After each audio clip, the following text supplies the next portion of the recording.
भारत के दक्षिणी छोर पर स्थित तिरुवनंतपुरम, जिसका शाब्दिक अर्थ ही है अनंत भगवान का शहर, न केवल केरल की राजधानी है बल्कि एक ऐसे रहस्य का संरक्षक भी है जिसने आधुनिक दुनिया को स्तब्ध कर दिया है। शहर के हृदय में स्थित श्री पद्मनाभ स्वामी मंदिर सदियों से आस्था का केंद्र रहा है, लेकिन 2011 में जब उच्चतम न्यायालय के आदेश पर इसके भूमिगत तहखानों को खोला गया तो जो सामने आया उसने इतिहास, अर्थशास्त्र और धर्म की पुरानी धारणाओं को चकनाचूर कर दिया।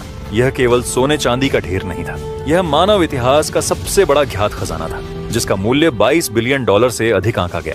किंतु इस चमक दमक के बीच एक दरवाजा बंद रहा।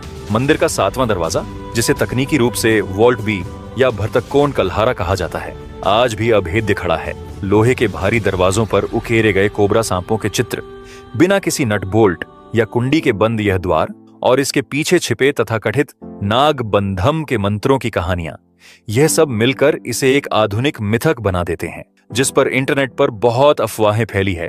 आज इस वीडियो में हमारा उद्देश्य केवल अफवाहों को दोहराना नहीं है, बल्कि उन ऐतिहासिक, पुरातात्विक और कानूनी परतों को उधेड़ना है जो इस मंदिर को घेरे हुए हैं। यह कहानी है उस दरवाजे की जिसके पीछे शायद सिर्फ खजाना नहीं बल्कि एक सभ्यता की आत्मा कैद है। लेकिन पद्मनाभ स्वामी मंदिर के खजाने और वॉल्ट बी के रहस्य को समझने के लिए हमें 18वीं शताब्दी के केरल में वापस जाना होगा। मंदिर का वर्तमान स्वरूप और इसकी अथाह संपत्ति का सीधा संबंध आधुनिक त्रावणकोर के निर्माता राजा मार्तंड वर्मा से है। मार्तंड वर्मा का राज्यारोहण एक उथल पुथल भरे दौर में हुआ था। उस समय के वेनाड, जो कि त्रावणकोर का पुराना नाम था, आंतरिक कलह से जूझ रहा था। एट्टुवीटल पिल्लमार, जिसे 8 घरों के सामंत कहा गया है, और एट्टारा योगम यानी मंदिर का प्रबंधन करने वाली परिषद राजा की सत्ता को चुनौती दे रहे थे। मार्तंड वर्मा ने न केवल इन सामंतों की शक्ति को कुचला, बल्कि 1741 में कोलाचेल की लड़ाई में डच ईस्ट इंडिया कंपनी को हराकर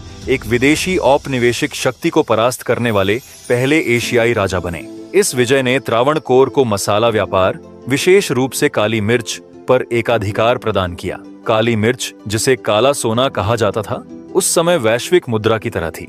रोम से लेकर चीन तक और बाद में यूरोपीय शक्तियों तक हर कोई मसाले के लिए सोना देने को तैयार था। यह वही सोना है जो आज मंदिर के तहखानों में पाया जाता है। मार्तंड वर्मा केवल एक योद्धा नहीं थे, वे एक दूरदर्शी शासक भी थे। उन्होंने महसूस किया कि राज्य को आंतरिक विद्रोहों और बाहरी आक्रमणों से सुरक्षित रखने के लिए उसे एक उच्च शक्ति के अधीन करना आवश्यक है। इसी विचार से प्रेरित होकर 20 जनवरी 1750 को एक ऐतिहासिक घटना घटी, जिसे त्रिप्पड़िदानम कहा जाता है। राजा मार्तंड वर्मा ने अपनी राजसी तलवार, मुकुट और समस्त राज्य भगवान श्री पद्मनाभ स्वामी के चरणों में समर्पित कर दिया। उन्होंने घोषणा की कि अब से त्रावणकोर के राजा स्वयं शासक नहीं बल्कि पद्मनाभ दास यानी भगवान के सेवक के रूप में शासन करेंगे।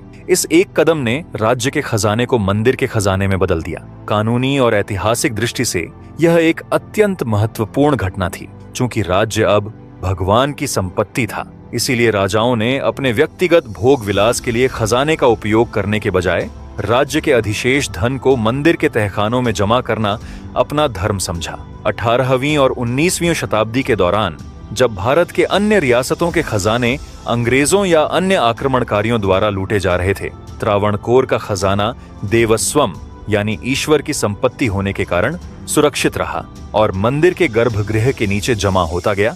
मार्तंड वर्मा ने 1686 में आग से क्षतिग्रस्त हुए मंदिर का व्यापक जीर्णोद्धार करवाया। उन्होंने लकड़ी की संरचनाओं को ग्रेनाइट पत्थर से बदल दिया ताकि भविष्य में आग का खतरा न रहे। आज हम जो 100 फीट ऊंचा गोपुरम और विस्तृत गलियारे देखते हैं, वे उसी काल की देन हैं।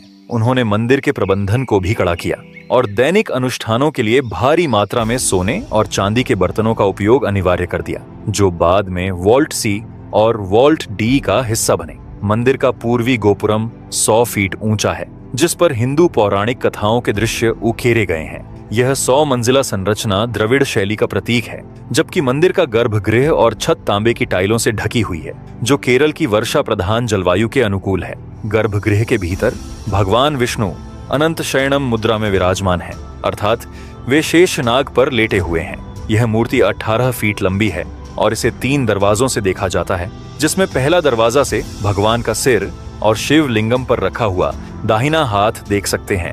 वही दूसरा दरवाजा से भगवान की नाभि, जिससे कमल निकल रहा है और उस पर ब्रह्मा विराजमान है तथा उनकी छाती देख सकते हैं। और तीसरा दरवाजा से भगवान के चरण कमल देख सकते हैं। यह मूर्ति किसी साधारण पत्थर या धातु से नहीं बनी है, बल्कि 12,008 शालिग्राम शिलाओं से निर्मित है, जिन्हें नेपाल की गंडकी नदी से हाथियों पर लाया गया था। इन शिलाओं को कथु शर्करा योगम नामक एक विशेष आयुर्वेदिक मिश्रण से जोड़ा गया है, जो मूर्ति को विशिष्ट आध्यात्मिक और भौतिक स्थायित्व प्रदान करता है। मंदिर के गर्भगृह के नीचे और उसके चारों ओर भूमिगत तहखाने स्थित हैं। 2011 में सुप्रीम कोर्ट द्वारा गठित समिति ने इन्हें पहचान की सुविधा के लिए A, B, C, D, E और F नाम दिया, जिसमें वॉल्ट A गर्भगृह के पश्चिम में स्थित है। यह वही तहखाना है जिसे 2011 में खोला गया और जहां से अरबों का खजाना मिला। वॉल्ट B वॉल्ट A के ठीक बगल में स्थित है। यह वह रहस्यमयी तहखाना है जिसे अभी तक पूरी तरह से खोला या इन्वेंट्री नहीं किया गया है। इसका संबंध सीधे देवता की चैतन्य शक्ति से माना जाता है।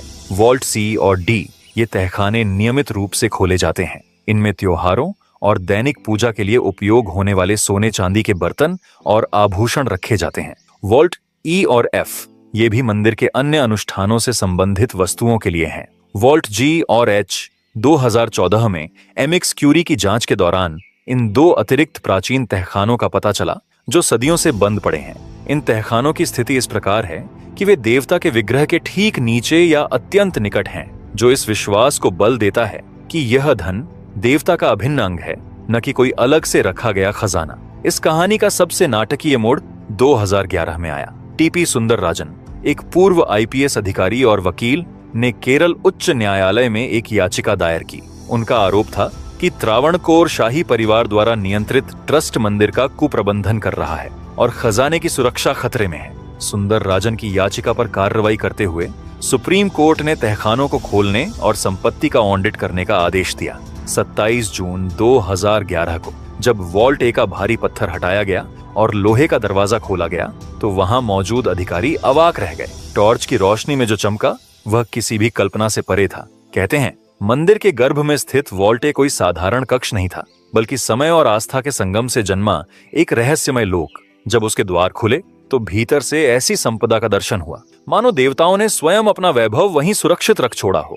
सबसे पहले सामने आया सोने का शेषनाग, 500 किलोग्राम वजन का ठोस स्वर्ण पिंड, जो सरपराज की तरह कुंडली मारे शांत पड़ा था। उसकी चमक ऐसी थी कि आंखें झुकाने को विवश हो जाएं, मानो वह केवल सोना नहीं बल्कि सृष्टि के आरंभ की कोई जमी हुई स्मृति हो। उसके आगे प्रकाश में नहाई खड़ी थी महाविष्णु की स्वर्ण मूर्ति, 4 फीट ऊंची, 3 फीट चौड़ी, पूरी तरह ठोस सोने से निर्मित। मूर्ति के अंग अंग पर जड़े हीरे और बहुमूल्य रत्न ऐसे दमक रहे थे जैसे स्वयं नक्षत्र देवता उतर आए हों। वह मूर्ति नहीं, साक्षात दिव्यता का स्थिर रूप प्रतीत होती थी और उसके चारों ओर फैले थे आभूषणों के अंबार, हजारों सोने की जंजीरें, जिनमें कुछ 18 फीट तक लंबी थीं, मानो भगवान के श्रृंगार के लिए बनाई गई हों। पास ही रखा था 36 किलोग्राम का एक स्वर्ण पर्दा, जो कभी देवमूर्ति को ढंकता होगा और आज भी श्रद्धा की गरिमा ओढ़े चुपचाप टिका था। एक कोने में रखी बोरियां इतिहास की सांसें ले रही थीं। उनमें भरे थे प्राचीन सिक्के, 200 ईसा पूर्व के रोमन स्वर्ण सिक्के,